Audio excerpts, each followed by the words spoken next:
Hello everyone. I just had a really fun little project that I've been kind of mass making for a mass make March. Just a fun little thing. So I will kind of step you through them, then we're going to talk about supplies, and then I'll make one on camera just for fun. So they're just little tucks to go into pockets, or you could glue it directly into the journals. But each one of them is a little different, but they all use the same basic supplies. So it's really fun to kind of play with how they come together. These ones have two tiny little journal spots and then the journal spot right here.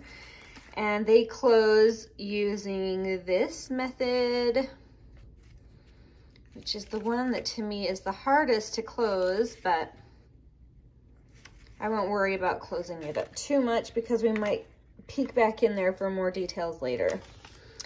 Then we have this one that opens. Again, they meet in the middle here. And this one just has a tiny little pocket here. Cute little collage, kind of the same vibe, I guess, as the other one. Again, I just shouldn't even bother closing these. This one wraps around, opens from the top, and we have another tiny pocket, little collage, and a journaling card. Wrap around closure. This one's this way again, but it opens up from the top, and we have again just a little collage with a teeny pocket, some journaling. I want you to be able to kind of look at these while we're doing ours so that you can compare. And this is another style, opens this direction. Tiny little tuck, pocket, collage, journal, and that is them. So I'm going to talk about supplies really quick before we get going, and I want to give you some measurements if you want to do the same size. So this is a kit, I think it's called Vintage Kids. I will link these below. I'm going to do this as a freebie, so that will be linked below as well. You'll have some of these ladies and some of these old yearbook pictures I thought would just be fun. So those are down below in a link. Hopefully I can figure out how to do that. These are from another kit called, Closures. I'll link it. It's a closure kit where you have a bunch of circles, and it's what you're seeing all through these is little pieces that come together like that. And these papers, I'll show you. These papers are the grungy paper kit, so I'll link that. These are just coffee dyed paper, and I used black chipboard to mount all of the journal spots onto.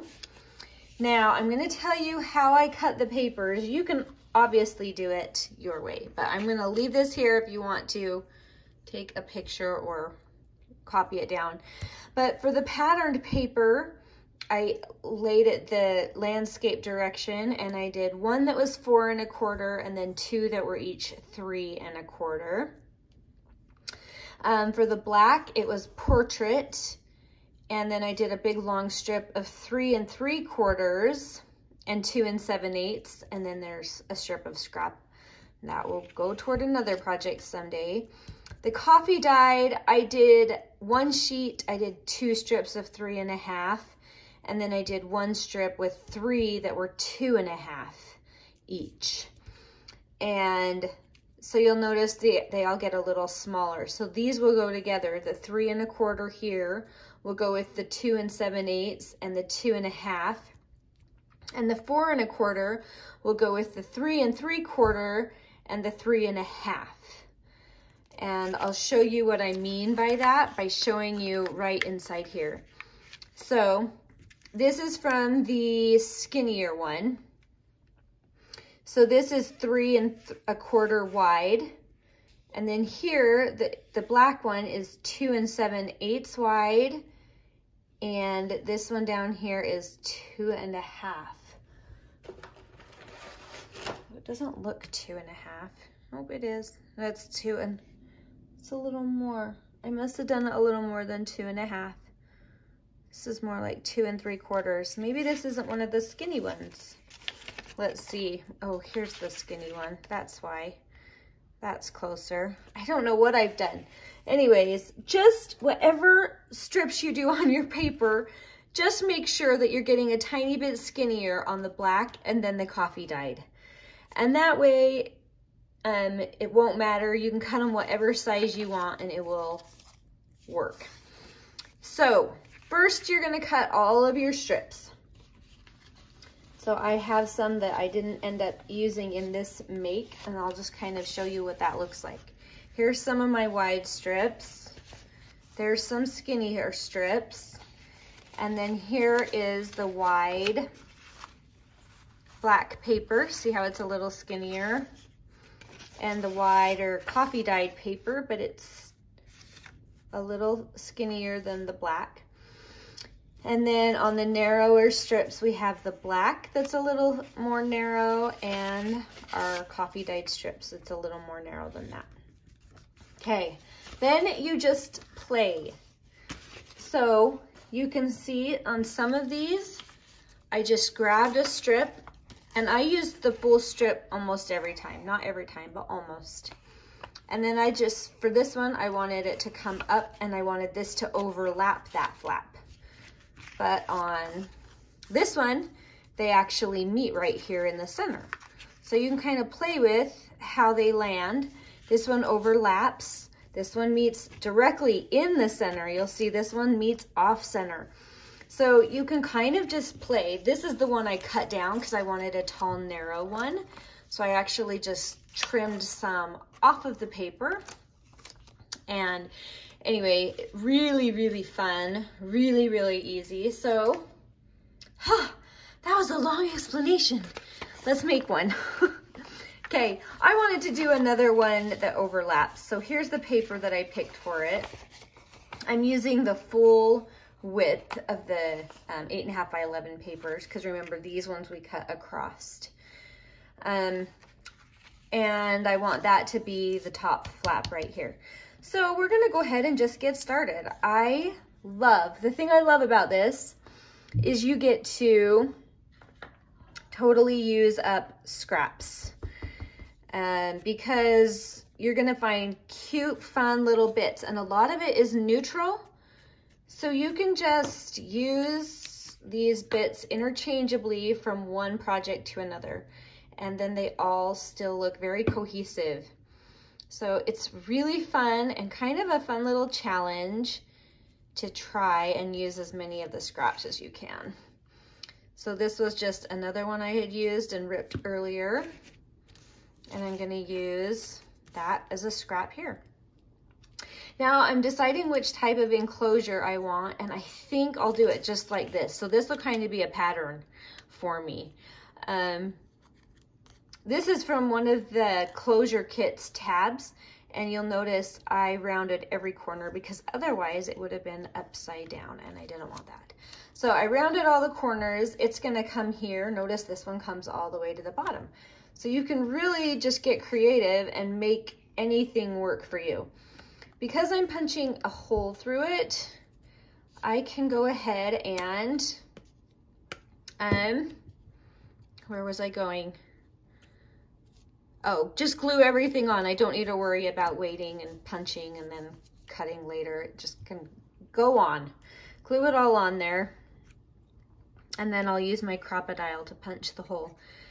One thing that's important to kind of think about is kind of layering from light to dark so that you get that contrast, and it will just help it stand out,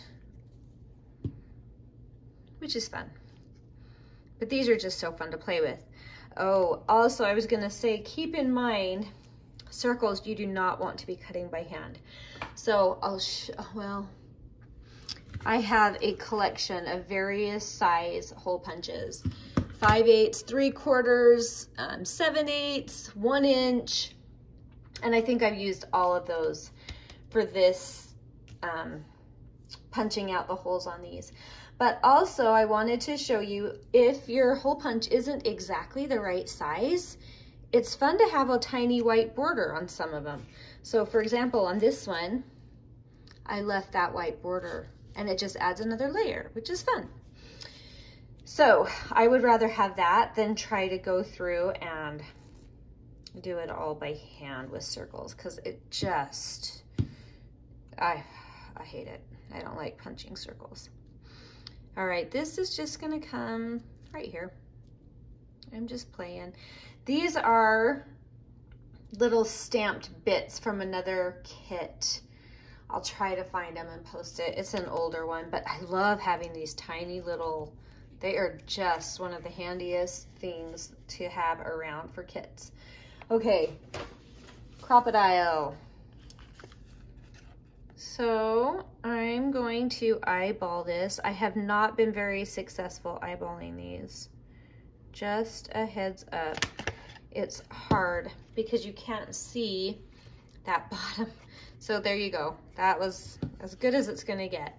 And that's okay, even if you wanted it not centered, that's kind of a fun effect. So no worries. Okay, we will put our string in at the end, but that is cute.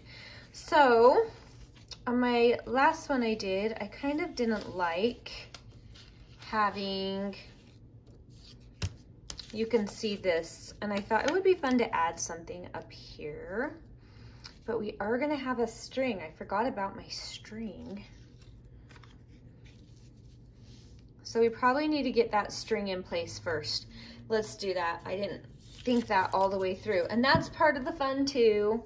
Don't worry, just start creating and think it through, and then you'll catch yourself on the things that you need to correct before you move forward, usually. And if not, it's okay. All right, there we go. So now I'm in the clear to go ahead and put something there. And I want to make like a tiny little upside down tuck, just a teeny tiny one. So what I'm gonna do is I'm gonna glue this.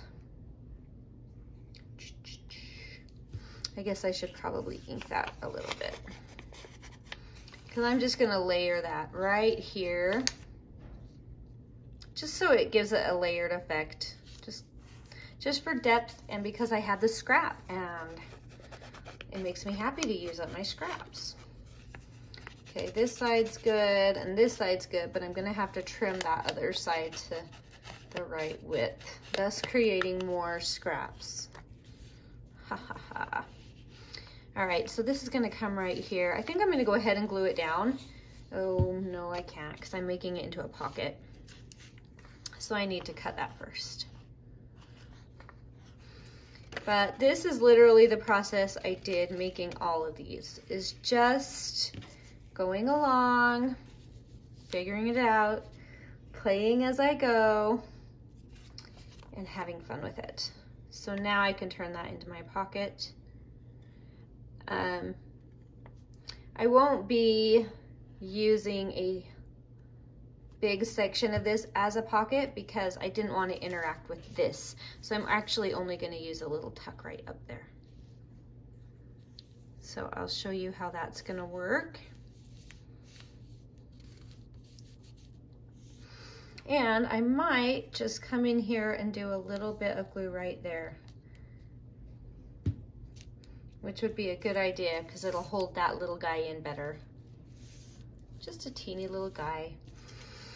All right, and she's gonna come right here. So let's go ahead, and it might be fun to layer this little scrap behind her. I'm just playing, give a little more stability, because that sticks up because of that string under there, and that's okay. I could have actually probably put the eyelet through this so you could still see it. That would have been okay. That probably would have been a smart idea, but that's okay. This will work just grand. There's our cute girl. These are from an old yearbook that I found online. So I just thought, oh, that's really fun. Just a fun little thing. And then this is just fun to add a different shape to that. Excuse me. All right, and then we have our teeny little, I think I need to ink that just so you can see that it's there. And maybe even add, let's see, that one's too big. Too big. Oh, that's perfect. Okay, I'm just gonna add a tiny pull to it,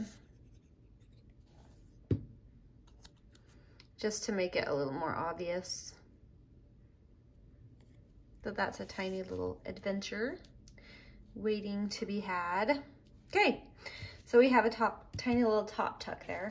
Now this one's easy. I've already cut these to be our little mat right here. And the reason I wanted to have the mat here is to give a little stability to this, because these are just regular weight paper, and this black cardstock gives that a little extra stability and weight. So that's why I went ahead and used the black cardstock to mat everything out, was to give it that cardstock stability.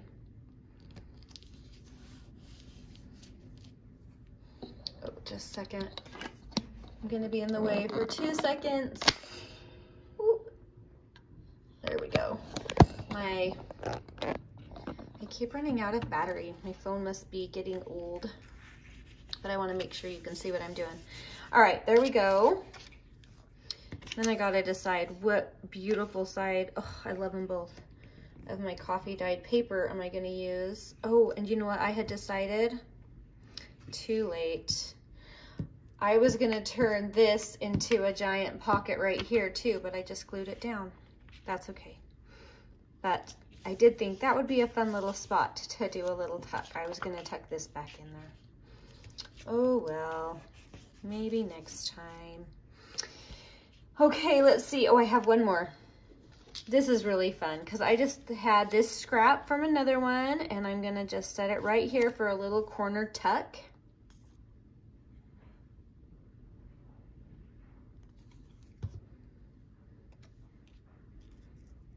Here we go.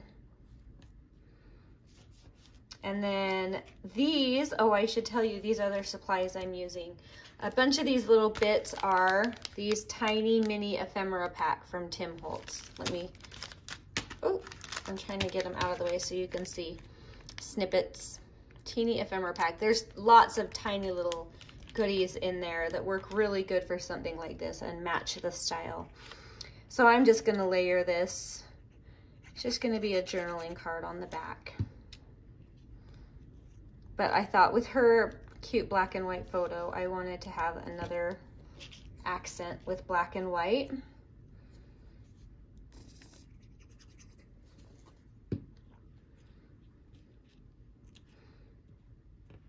And just a hint of red, and that's okay if that's hanging off because it's going to be on this side. So I think I'm going to ink up that edge just a little deeper because it matches pretty well with the background. There we go. Cute. Okay, that is literally all we have to do. Unless we want to come through, which I did on these, like I added some stamping in a few places, some stamping on this one. Let me bring them down so you can see the little places I did some stamping. So let's go ahead and let's do this fun little circle stamp. I think that will be a fun accent to that circle, but I want it to hang over the edge. So I've got my little scrap of stamping stuff here, and we're just gonna angle that.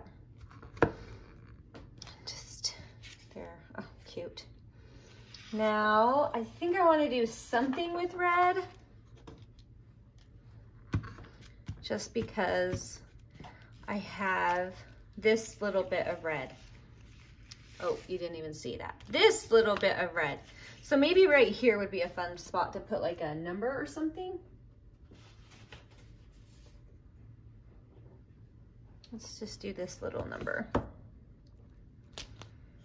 And my red ink.